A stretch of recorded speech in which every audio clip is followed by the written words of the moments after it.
last closing. Students will be gathered on the carpet. Wow, you all have really shown that you know how to use the text to make decisions about specific characters and messages in a story.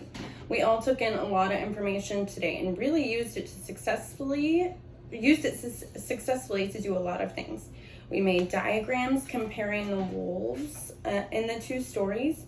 We built strong houses that the wolf could not blow down. We created timelines of each story and compared them.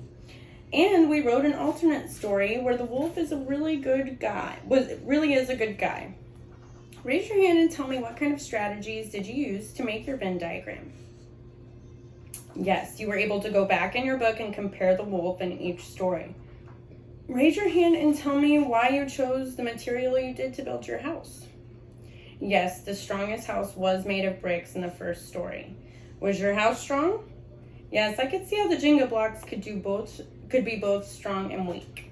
Do you think they would wobble if you could glue or cement them together like the brick house in the story? Right. Raise your hand and tell me, how did you decide what details or characteristics to put on the wolf's wanted sign? Yes, going back in the book and looking for ideas is a great way to find information for the wanted poster. Raise your hand and tell me, what strategy did you use to make your timeline? Did you look back in both stories to make sure that they were accurate? What kind of similarities and differences did you notice in the two timelines of the two stories? I also noticed that the wolf ended up being the bad guy in both stories, even though he tried to make it seem like he was the good guy in his own story. Raise your hand and tell me what your group changed in your rewritten story to make it to where the wolf was the nice guy. Great job. I like that you had the wolf actually borrow sugar from the pigs and make a cake for his granny.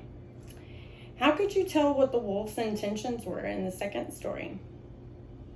Yes, there were a lot of parts that tell us he is not a good guy. And you have to pay close attention because some of the hints are in the illustrations. That is why it is important to go back in the book and look for evidence to support your thoughts. Yes, I also saw the rabbit ears and the ingredients to bake the cake. Who else noticed that he was asking us, the reader, for sugar, even though he was in jail already and not making a cake anymore? Yes, I also think when he asks to borrow sugar, it means he wants to eat them.